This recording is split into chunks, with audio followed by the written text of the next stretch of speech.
سب سے پہلے آپ کو بتائیں، حماس کے سربراہ اسماعیل ہنیہ ایران کے دارالحکومت تہران میں حملے میں شہید ہو گئے۔ اسماعیل ہنیہ ایران کے نومنتخب صدر کی حلف برداری کے لیے ایران میں موجود تھے۔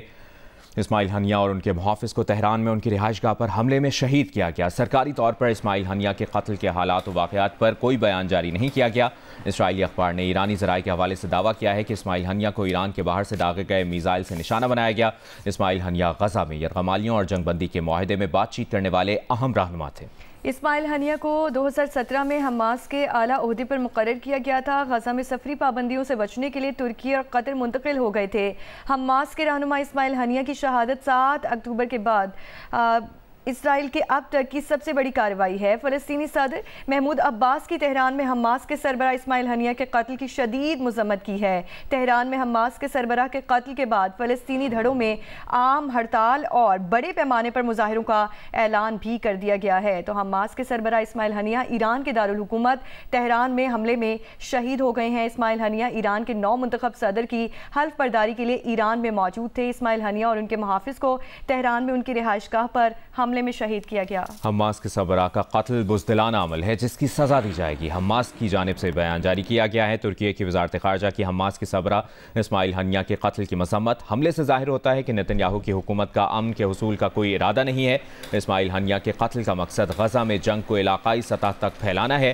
وزارت خارجہ ایران کا کہنا ہے کہ حماس رہنما اسماعیل ہنیہ کا خون کبھی رائے گاہ نہیں جائے گا۔ اسماعیل ہنیہ کی شہادت تہران اور فلسطین کے درمیان گہرے تعلق کو مزید مضبوط کرے گی۔ فلسطینی صدر محمود عباس کی تہران میں سربراہ حماس اسماعیل ہنیہ کے قتل کی شدید مذمت۔ حماس کے اتحادی اسلامی جہاد کا کہنا ہے کہ اس قتل سے نہ صرف فلسطینی مزاحمت کار حماس کو نشانہ بنایا گیا بلکہ ایران کو بھی نشانہ بنایا گیا۔ اسرائیل کا رد عمل اس کے اپنے اہداف کو حاصل کرنے میں ناکامی کی عکاسی کرتا ہے۔ فلسطینی تنظیم popular front for liberation of فلسطین کا کہنا ہے کہ دشمن اسرائیل تمام سرخ لکیروں کو عبور کر چکا، معاملات کو ایک جامع جنگ کی طرف دھکیل دیا۔ ایرانی وزارت خارجہ نے کہا کہ تہران میں ہنیہ کا قاتل فلسطین اور مزاحمت کے ساتھ ایران کا رشتہ مضبوط کرے گا۔ ہنیہ کا خون کبھی رائے گاہ نہیں جائے گا۔ ترک وزارت خارجہ حماس سربراہ کے قاتل کی مذمت کرتے ہوئے کہا کہ اس حملے کا مقصد غزہ میں جنگ کو علاقائی سطح پر پھیلانا ہے۔ ایک بار پھر ثابت ہوا کہ نتن یاہو کی حکومت امن کے حصول کا کوئی ارادہ نہیں رکھتی۔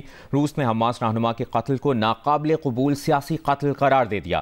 اسماعیل ہنیہ کی شہادت پر اسرائیلی فوج کا تبصرے سے گریز۔ ترجمان وائٹ ہاؤس کا کہنا ہے کہ حماس کے سیاسی رہنما اسماعیل ہنیہ کے ایران میں مارے جانے کی اطلاعات سے آگاہ ہیں۔ حزب اللہ نے حماس کے سربراہ اسماعیل ہنیہ کے قتل پر اظہار تعزیت کرتے ہوئے کہا کہ حماس کے سربراہ کا قتل اسرائیل کے خلاف مزاحمت کو مزید پرعزم بنائے گا۔ یمن کے حوثیوں نے اسماعیل ہنیہ کے قتل کی شدید مذمت کی ہے۔ قطر نے اسماعیل ہنیہ کی تہران میں قتل کی شدید مذمت کرتے ہوئے کہا کہ اسماعیل ہنیہ کا قتل کشیدگی میں خطرناک اضافہ ہے۔ حماس کے سربراہ اسماعیل ہنیہ ایران کے دارالحکومت تہران میں حملے میں شہید ہو گئے۔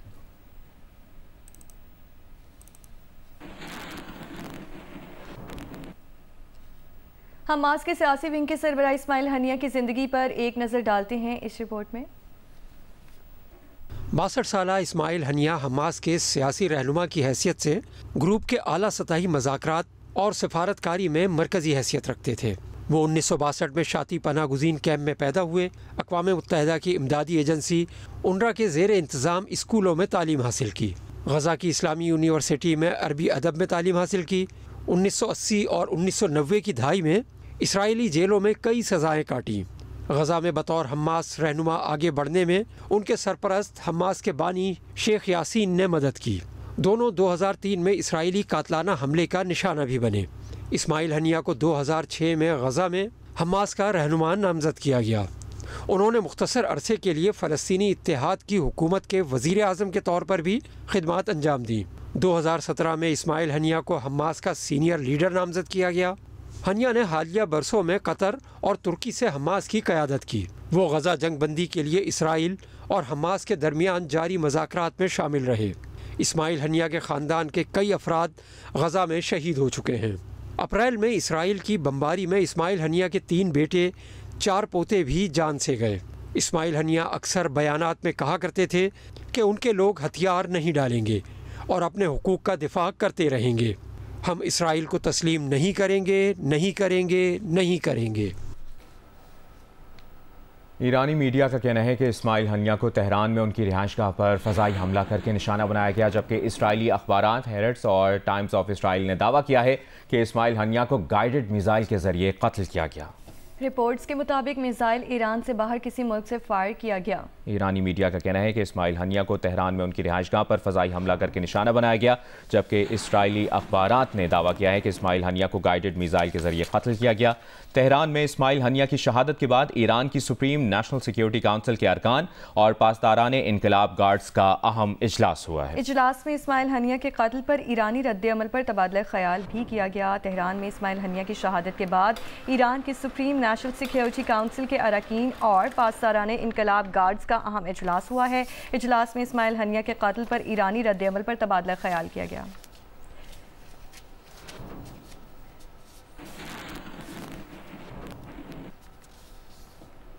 حماس کے رہنما ماضی میں اسرائیل کے ہاتھوں قتل کیے گئے۔ جنوری 1996 میں اسرائیل نے غزہ میں حماس کے فوجی رہنما یحییٰ عیاش کو قتل کیا۔ مارچ 2004 میں حماس کے بانی شیخ احمد یاسین غزہ میں اسرائیلی حملے میں مارے گئے۔ اپریل 2004 میں یاسین کے جانشین عبدالعزیز الرنتیشی غزہ شہر میں اسرائیلی میزائل حملے میں قتل ہوئے۔ جنوری 2024 میں حماس کے سینئر اہلکار صالح العروری بیروت میں اسرائیلی ڈرون حملے میں مارے گئے۔ حماس کے رہنما ماضی میں اسرائیل کے ہاتھوں قتل کیے گئے۔ جنوری 1996 میں اسرائیل نے غزہ میں حماس کے فوجی رہنما یحییٰ عیاش کو قتل کیا۔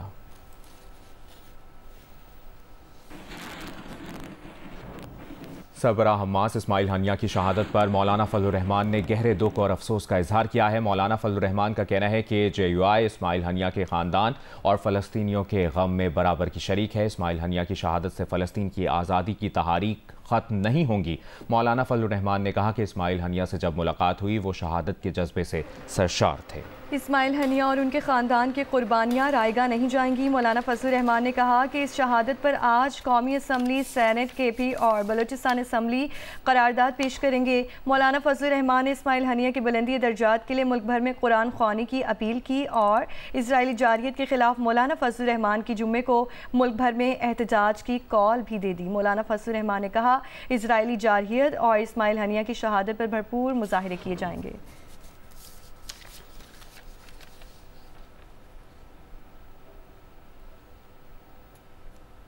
پیپلز پارٹی کے نائب صدر سینیٹر شہری رحمان کی حماس کے سربراہ اسماعیل ہنیہ کے قتل کی مذمت کی ہے۔ شہری رحمان نے کہا کہ اسماعیل ہنیہ کا قتل کر کے اسرائیل نے پیغام دیا ہے کہ ہمیں کوئی روک نہیں سکتا۔ جو بھی نئے صدر نے آ کے کرنا تھا یا ان کو کوئی موقع ملتا یا کوئی اپرچونٹی ملتی امن کے حوالے سے، اور ایک وائڈر امن کی میں بات کر رہی ہوں، وہ تو انہوں نے اس وقت یہاں بکھیر دی ہے، اس کو چکنا چور کی ہے۔ اور یہ بھی کیا ہے، انہوں نے میسج دیا ہے کہ سیز فائر کو ہم کچھ نہیں سمجھتے، ہم نے اس کو سیریسلی لیا ہی نہیں۔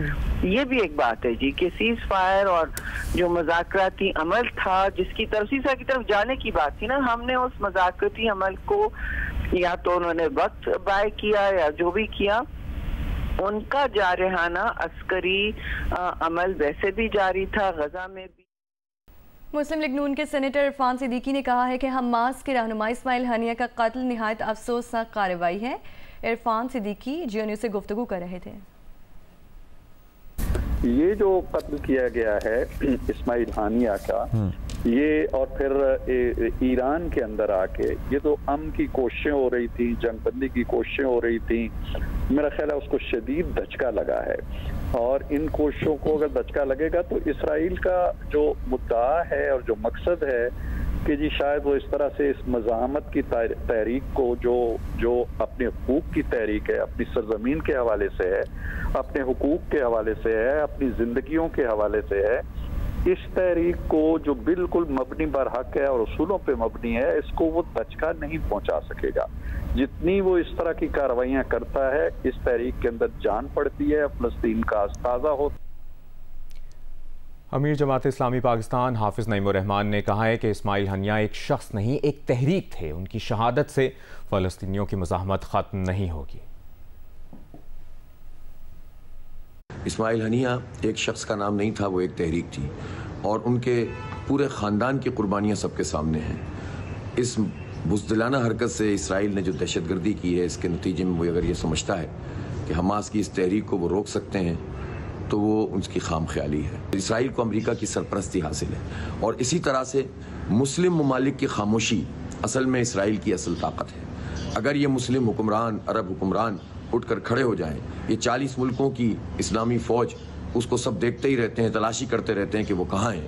اگر وہ سامنے آ کر کھڑی ہو تو اسرائیل کی ہمت نہیں. اسرائیل تو جنگ ہار چکا ہے. اسرائیل کو تو حماس نے شکست دے دی، اس کی تو ٹیکنالوجی کو، اس کی قوت کو توڑ کے رکھ دیا، اس کے آئرن ڈوم تباہ کر دیے. کچھ بھی نہیں بچا ان کے پاس. وہ تو صرف بدلہ لے رہا ہے، انتقام لے رہا ہے بچوں سے، عورتوں سے، سویلین پہ بمباری کر کے. یہ ایران کا جو رد عمل ہے وہ بھی ہم اس کا انتظار کر رہے ہیں. ظاہر ہے وہ ایک مدبر قیادت ہے، لیکن خود ایران میں گھس کر اگر انہوں نے یہ کارروائی کی ہے تو یہ ایک سوالیہ نشان ہے. اسی طرح سے پاکستان کا رول بہت اہم ہے. پاکستان ایک ایٹمی طاقت ہے. پاکستان کے پاس ایک زبردست قسم کی پروفیشنل آرمی ہے. اس وقت پوری دنیا کو، بعض امیر انسانوں کو اٹھ کر کھڑا ہونا پڑے گا. یہ وقت آ گیا ہے کہ ظالم کے ہاتھ پکڑ لیے جائیں بلکہ کاٹ دیے جائیں، ورنہ یہ دہشت گردی اور جو اس کا یہ طریقہ کار ہے اسرائیل کا، یہ رکے گا نہیں.